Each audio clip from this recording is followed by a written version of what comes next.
Taarifa hii ya habari ni kwa udhamini wa kampuni ya kutuma na kupokea pesa Fizi One.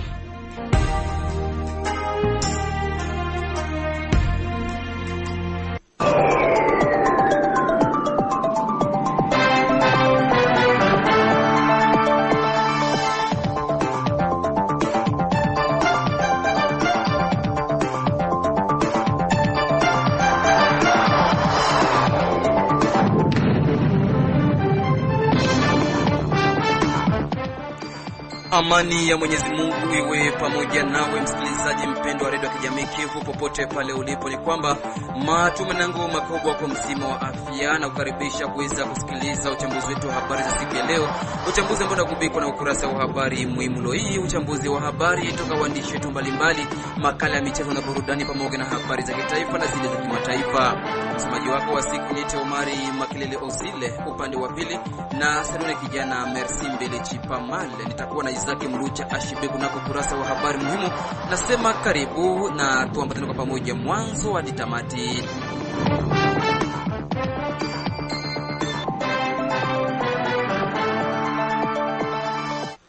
Kama gisi nilivyokujuza kabla kuingia kwa undani wa uchambuzi wetu wa habari zenyewe kwa kina, na mpisha Isaac Mlucha Ashibeku kurasa wa habari muhimu. Shukran sana Omari Makelele Ozile. Kwenye habari tulizozipatia kipaumbele kwa siku ya leo ni pamoja na habari kutoka huko Mukera. Hali ya usalama imerudi kuwa tulivu katika kijiji cha Mukera, sekta ya Mtambala tarafani Fizi, baada ya risasi kusikika kwa wingi siku mbili zilizopita na ambako ilipelekea wanajeshi wa taifa wawili kuuawa. Kwenye habari ya kitaifa, wakati wa mkutano wa 80 wa Umoja wa Mataifa uliofanyika New York nchini Marekani, Rais wa DRC Felix Antoine Tshisekedi ameomba kwa Umoja wa Mataifa kuchukulia maanani suala la Rwanda kuondosha wanajeshi wake nchini DRC na kuacha kusapoti waasi wa FC23. Na kwenye habari za kimataifa nchini Burundi, mwenge wa amani nchini Burundi unatarajia kuzindua miradi mbalimbali ya maendeleo kuhimiza dira ya nchi na kudumisha amani na mshikamano. Mbio za mwenge wa amani zinatarajiwa kuzinduliwa na Rais wa Burundi Evariste Ndayishimiye tarehe 29 Septemba 2025. Hayo na mengine mengi ndio tutakayosikia katika uchambuzi huu wa habari. Omari Makelele Ozile na kuacha ujikite katika kina chenyewe cha uchambuzi huu.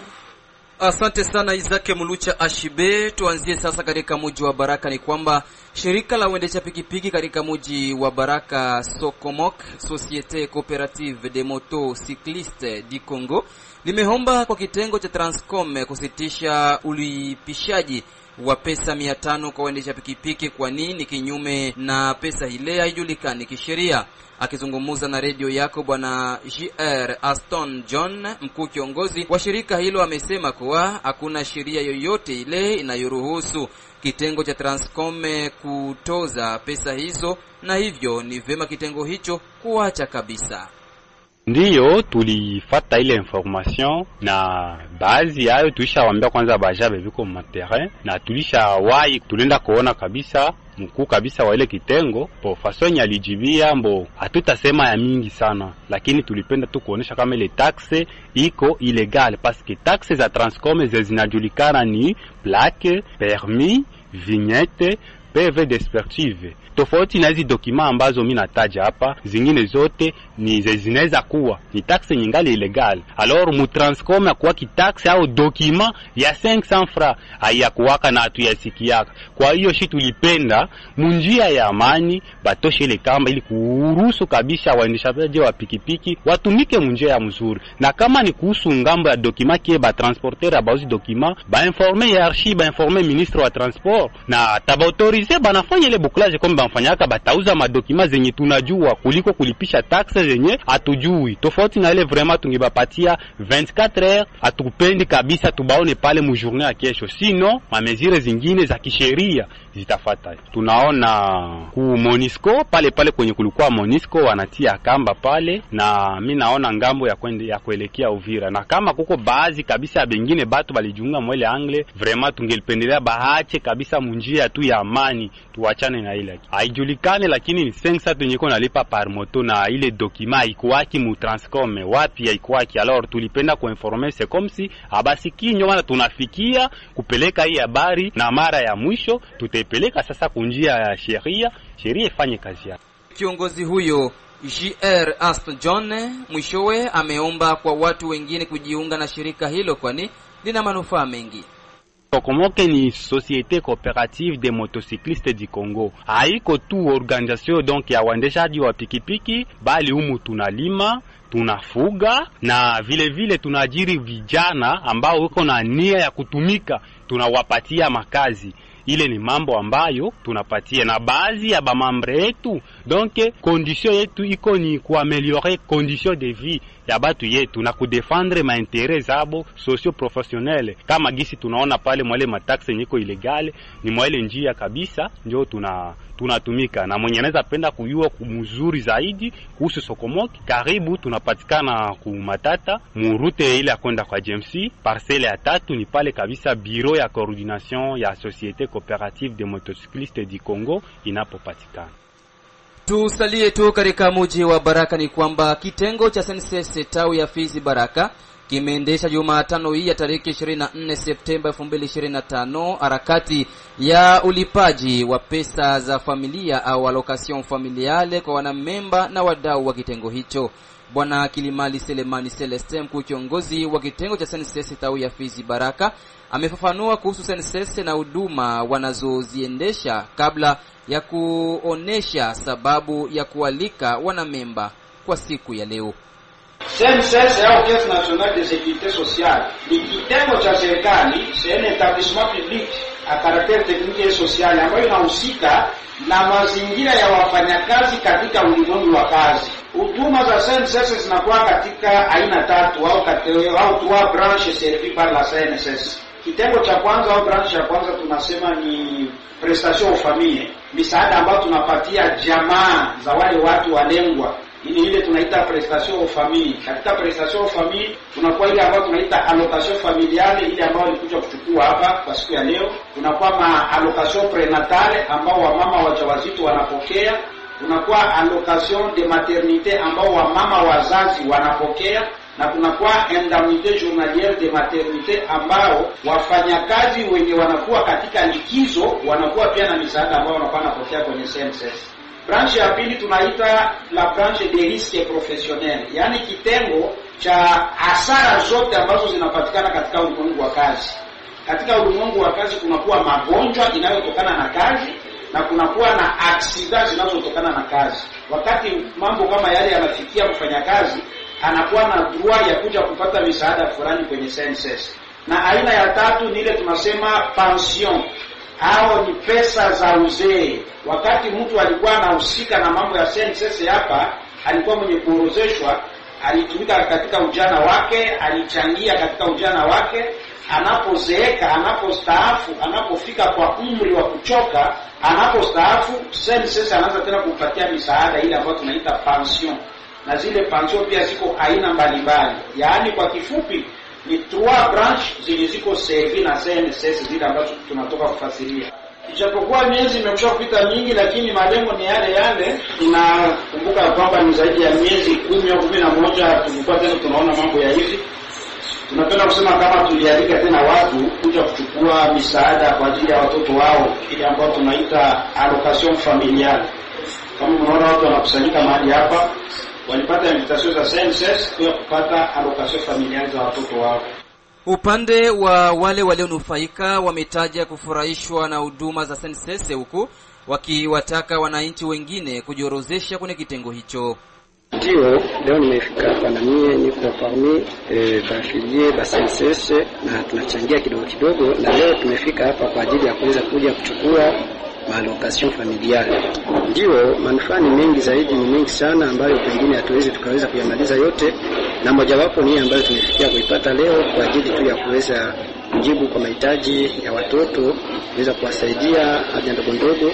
Vingine ni vingi zaidi kwa namna ya mfanyakazi kwa muda ambao pengine anakuwa hana tena nguvu ya kutumika, anakuwa pengine amezeeka. SNCC inawasaidia kwa kipindi kama hicho, inawasaidia kwa inawapatia kidogo ili kwamba wajisikie nao wananusurika pamoja na wengine. Hapa nilikuja kukamata franga za watoto ile wanaita allocation familiale MAF. Manufaa iko paske ni franga zenye unachangia kwenye mfuko wa serikali na ile franga pia inakurudilia. Inasaidia kwa watoto vya vile. Matatizo haiko nyingi sana. Makuta inatufikia ile wakati inapaswa fika. Sele mama insecurity ndio inatusumbua parce que hii franga yenye tunapata ni franga yenye tungepaswa pata hata ma 2024. Na inakuya na retard juu ya ma situation security. Watu waingie wengi sana parce que makuta SNCC inasaidia watu. Manufaa ni mengi, tunasio leo tu, ni mambo ya kawaida tu, haiko leo ndo sasa faidika kuhusu mambo ya SNCC. Kwa ushauri wangu tu, wale ambao hawajajadili SNCC, ningeomba tu wafikirie vizuri nao wakuje wajadili SNCC, kwa sababu kuna mambo mazuri ambayo kwa vile ndio sasa ikasema kama nikubatisha ni haki na kila mkongomani kuna haki ya kujadili SNCC. Tujelekeze kule Mukera. Ni kwamba hali ya usalama imerudi kwa tolevo katika kijiji cha Mukera, sekta ya Mutambala, tarafani Fizi, baada ya risasi kusikika kwa wingi siku mbili mfululizo na zilizopelekea wanajeshi wawili wa taifa FARDC kuuawa. Katika mazungumzo nasi, mwenyekiti wa kijiji hicho cha Mukera, Mboka Ishetumbula wa 13, amesema kuwa shughuli mbalimbali zimeshuhudiwa kuendeshwa mchana wa siku ya 3 ya wiki tunayo. Mboka Ishetumbula wa 13 ameomba wakuu wa jeshi kubadili wanajeshi waparikanao pa Mukera ili amani irejee kwa raia. Kwa sasa tangia jana milio ya risasi ilisikilika jana mchana kutwa hadi mpaka usiku ikatulia, lakini kwa mkaleo hadi kwa sasa hatujasikia tena mlio wa risasi. Activities zote zinatumikwa kama vile kawaida. Kwa sasa ni tayari Gepa mkubwa wabo iko wapi? Alafu ule aliyebakia naye chini ya ule naye yuko Baraka. Yaani hii vitendo yote ya upigaji risasi inapitika hapa hawako. Yule aliyekuwa kibaki na wao komanda Kompanye, baada ya ule askari wake kumurate masasi na yeye akamupiga masasi, alafu akakimbia mpaka kwa sasa ajulikane mahali alipo. Na kwa sasa nashukuru Mungu sababu naona kwa leo hali kimya, tofauti zile siku mbili usiku na mchana na usiku tulikuwa tukisikia milio ya masasi. Hakuja kuwa kiongozi mmoja wa administration mwenye bali niliona tu komanda secteur Ansego na TD wa secteur ndo walifika wakabeba sehemu moja wa askari, na nyuma yao tena risasi ikaanza mpaka ikakesha, wakauana wao kwa wao tena nyuma ya wao waongozi wao. Amani ni ya muda sababu tangia jeshi toke Minembwe kufika Mukera upigaji wa masasi ni tangia wao wapike hadi kwa sasa. Siwezi kuwasigenke kiukweli ambayo inaonekana hapana, sababu kesho kutwa tena wataendelea kupiga hivi hali ya masasi. Labda mimi pendekezo yangu kwa wakuu viongozi, hii ya jeshi ya Gepa yote ingebadilishwa kupeleke nchi nyingine. Suluhisho bakibadilisha tuone unity nyingine mpya itakao kuja, kama na wao watakuwa kama na wao, lakini sidhani kama watakuwa kama na hao.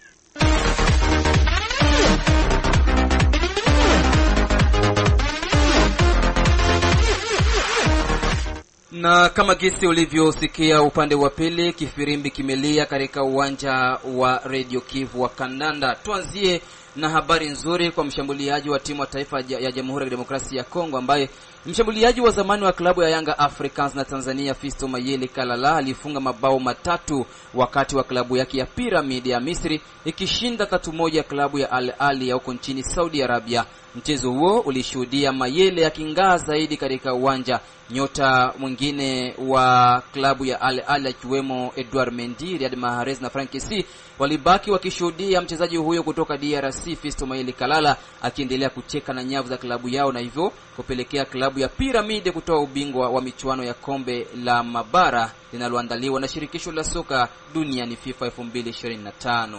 Na katika habari zingine za katika bara la Ulaya ni kwamba mchezaji wa klabu ya Real Madrid ambaye ni Franco Mastantuono amefunga bao lake la kwanza akiwa kama mchezaji wa klabu ya Real Madrid. Mchezaji huyo mwenye umri wa miaka 18 pekee, raia wa Argentina, aliweza kufunga bao lake hilo wakati ambako Madrid waliweza kuwashinda Levante maboma 4-1 katika michuano ya Liga Santander, ligi kuu hapo nchini Uhispania.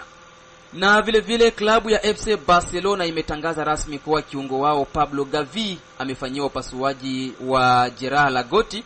Sasa mchezaji huyo atakosekana uwanjani kwa kipindi cha miezi 4 akiwa anajiuguza jeraha lake nyumbani. Vile vile mchezaji wa zamani wa soka ambaye ni Wayne Rooney ametoa kauli kuhusiana na tuzo ya mchezaji bora wa dunia za Ballon d'Or. Anasema hivi: sijaona sababu yoyote ya msingi ya mchezaji Rafinha kuwekwa katika namba 5 kwa tuzo ya mpira wa dhahabu, alafu Vitina wa klabu ya Paris Saint-Germain awe namba 3. Rafinha ndiye alistahili kuwa mshindi wa mpira wa dhahabu mwaka huu. Nimecheza mpira naelewa ninachokizungumza. Hayo ni maneno ya mchezaji wa zamani wa klabu ya Manchester United na wa timu ya taifa ya England ambaye ni Wayne Rooney, kisha mchezaji kutoka Ufaransa Ousmane Dembele kuweza kuchukua mpira wa dhahabu mwaka huu tunao. Na mwishowe ni kwamba nyota wa klabu ya Bournemouth hapo nchini Uingereza Antoine Semenyo amesema kuhusu kuhamia klabu ya Arsenal itakuwa ni ndoto kubwa sana kwake. Anasema hivi: ndiyo, timu yoyote inacheza ligi ya mabingwa wa Europa ama Ulaya ni timu kubwa, lakini mimi upande wangu nakuwa nashabikia klabu ya Arsenal. Hata nikiwa mtoto nilikuwa mwana Gunners. Hayo ni maneno ya mchezaji wa klabu ya Bournemouth. Na vile vile klabu ya FC Barcelona wapo tayari kumuongeza mkataba mshambuliaji wao raia wa Poland Robert Lewandowski ili aendelee kusalia klabuni hapo. Wanahitaji kumsajili mchezaji Julian Alvarez, mshambuliaji wa klabu ya Atletico Madrid, katika dirisha kubwa lijalo la usajili. Kwa hiyo Robert Lewandowski mkataba wake utakapomalizika, basi ataweza kuondoka mara moja klabu hiyo ya FC Barcelona.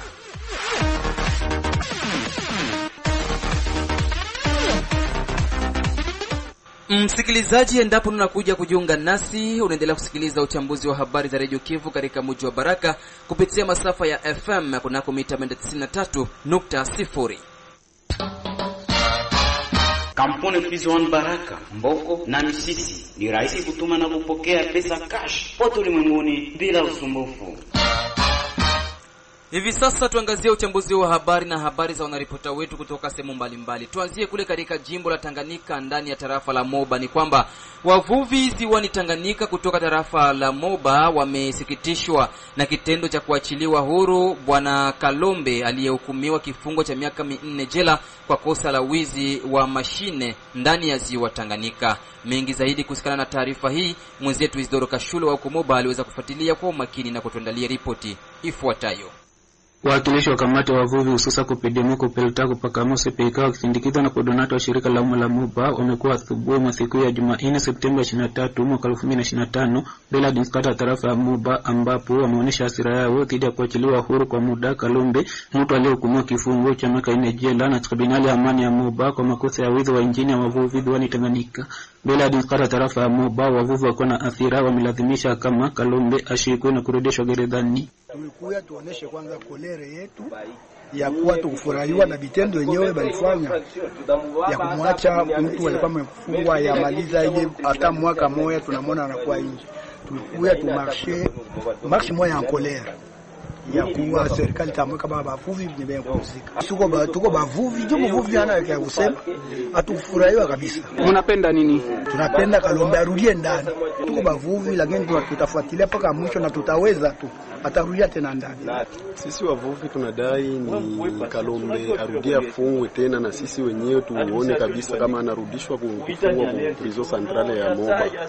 Sababu gani? Sababu wenyewe wako wanafanya kwa kuiba mashine binatulumiza paka binatufikisha paka mdesizio kufanya kufanya manifestation. Neno haijatufurahisha, sipokuwa tunaachia baba yetu kama vile societe civile afuatilie hiki kitu na tupate majibu mwa siku ya hapa karibuni tu. Na kama kutakuwa majibu, na kama hakutakuwa majibu, tutaingia kwenye barabara tufanye maandamano. Baada ya mazungumzo yao wote pamoja na dispata tarafa ya Moba wameenda kuonana na president wa tribunali ya amani ya Moba. Kwa mujibu wake Teon Ndondo Mbombangu, president wa tribunali ya amani ya Moba, amesema Kalombe ameachiliwa huru, wala sio tribunali ya amani ya Moba wala na mahakama ya karibu na tribunali ya amani ya Moba. Donc cette histoire là, kwa hiyo historia ile ya uhuru wa Kalombe haihusiki hata taasisi moja hapa Moba wala mahakama karibu na tribunali ya amani wala tribunali ya amani. Kwa hiyo ni jambo lililopitikana pale Kalemi, ni huko ambako wamempa huru kwa muda kwa ombi la watetezi wake waliojitokeza hapa nafasi yake kuli. Amewakilisha huko na watetezi wake kwa sababu mwenyewe amebaki hapa. Ni hivyo mahakama kuu imempa uhuru kwa muda. Kwa hiyo sio historia inayohusika wala tribunal ya amani wala mahakama ya karibu na tribunal ya amani. Qui concerne ni le tribunal de paix ni le parquet près le tripé. Monsieur le Président, est-ce que vous ne voyez pas que Kalombe sa vie est en danger du fait que toute la population de Moba n'est pas content de voir Kalombe sillonner comme ça librement?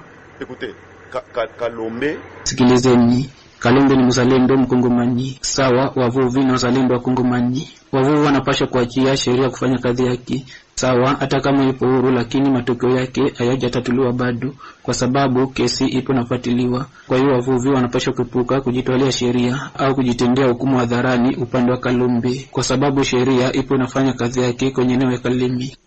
La justice est en train de faire son travail au niveau de Kalemi. Kalombe ni mmoja kati ya raia na askari jeshi waliohukumiwa kwa kesi ya wizi wa injini ya uvuvi wa Tanganyika. Huyo yupo uhuru kwa muda ndani ya kitongoji cha Mubaporo, mwalimu hukumiwa mbele ya umma. Nikiripoti kutoka Moba, Isidoro Kashulwe, Radio Kivu.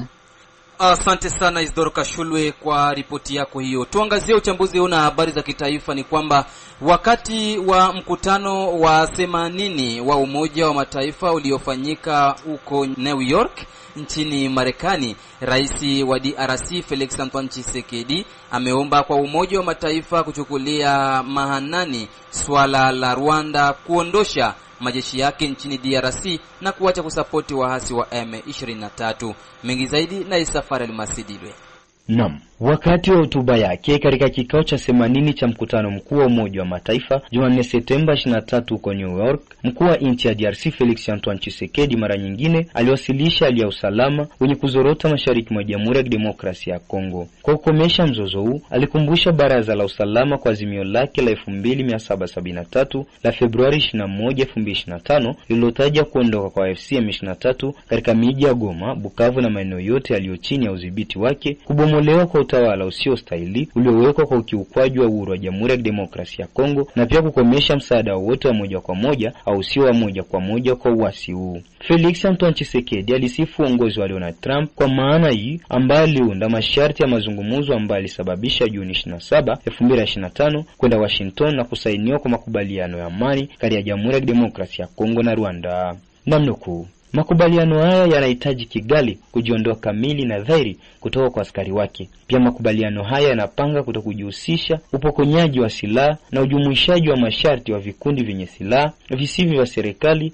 ndani ya vikosi vya jeshi la Jamhuri ya Kidemokrasia ya Kongo na polisi wa kitaifa wa Kongo. Uanzishwaji wa utaratibu wa pamoja wa uratibu katika masuala ya usalama pamoja na mfumo unaohakikisha heshima kwa uadilifu wa eneo na ukomesho kwa uhasama. Kuondolewa kwa askari wa Rwanda, mwisho wa msaada wao kwa M23 na kurudi kwa uongozi wa serikali ya Kongo katika maeneo yote yaliyochukuliwa ni hali isizoepukika kwa amani ya kweli. Alisema hayo Felix Antoine Tshisekedi Chilombo katika hotuba yake huko New York nchini Marekani. Kwa hivyo mkuu wa nchi ya Kongo aliomba kuhusika kwa Umoja wa Mataifa ili kuhakikisha utekelezaji wa mkataba huu ambao pia unazingatia azimio la 2773. Ninaomba Umoja wa Mataifa kuhakikisha matumizi madhubuti ya makubaliano haya ambayo sasa hayawezi kutekelezwa kutoka kwa utekelezaji wa azimio lililotajwa hapo juu. Ikiwa maamuzi haya yatatekelezwa, damu ya watu wasio na hatia itaendelea kumwagika. Katika nguvu hiyo, Jamhuri ya Kidemokrasia ya Kongo na AFC M23 walisaini mnamo Julai 19, 2025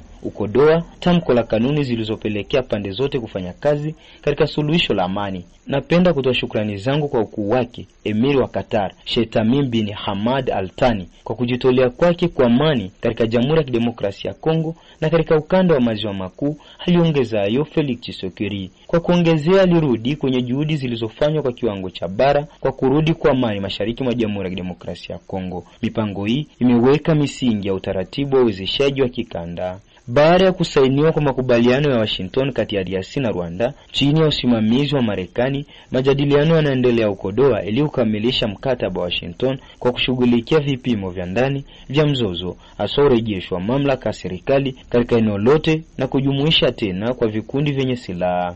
Ni hayo ndio ambayo tulikuwa nao kwenye habari za kitaifa kwa siku ya leo. Tumalizie na kule Burundi. Ni kwamba mwenge wa amani nchini Burundi unatarajia kuzindua miradi mbalimbali ya maendeleo kuhimiza dira ya nchi na kudumisha amani na mshikamano. Mbio za mwenge wa amani zinatarajiwa kuzinduliwa na Rais wa Burundi Evariste Ndayishimiye tarehe 29 Septemba 2025. Radio Kivu Burundi, tunajiunga na mwenzetu Bukuru Elias Daniel kwa mengi zaidi. Uzinduzi wa mara ya 19 wa mbio za mwenge wa amani utazinduliwa na Rais Evariste Ndayishimiye Septemba 29 mwaka huu wa 2025 katika uwanja wa mpira wa miguu wa mkoa wa Buhumuza, wilaya ya Chankuzo, na kuhitimishwa Oktoba 25 katika uwanja wa mpira wa Gasaka uliopo katika wilaya ya Ngozi mkoani Butanyerera. Mbunge Epipode Baranyikwa, mwenyekiti wa mbio za mwenge wa amani, amefahamisha kuwa shughuli mbalimbali zitaweza kufanyika ikiwemo kuzindua miradi ya maendeleo na kudumisha amani nchini Burundi. Intwara rumuri zizogendera makomine yose agize igihugu cyacu nk'uko ari 42 zibangikanyije ibikoresho nk'isima mu ntumbero yo gutera intege ibikorwa by'iterambere. Wakimbiza mwenge wa amani watapita katika wilaya zote 42 zinazounda nchi ya Burundi, wakiwa na vifaa mbalimbali kama saruji katika kuunga mkono shughuli za maendeleo ya mikoa yote 5 ya nchi ya Burundi ambayo ni Bujumbura, Gitega, Buhumuza, Butanyerera pamoja na Burunga. Kuna shughuli mbalimbali zitakazofanyika kwa kushirikiana na Wizara ya Mambo ya Ndani, Wizara ya Michezo na Vijana, Wizara ya Utalii na chama cha riadha nchini Burundi Seno.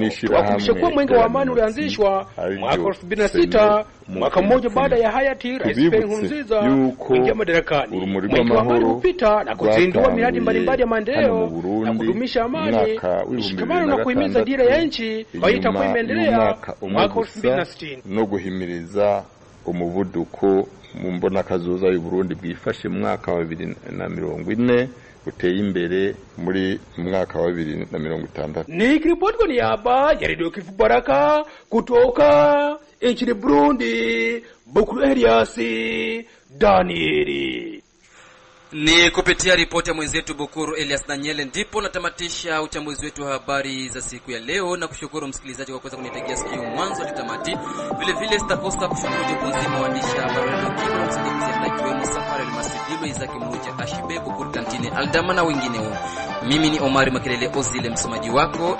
Merci mbele chelekwa kuna koda watu na mitambo. Nasema asante na kwaheri.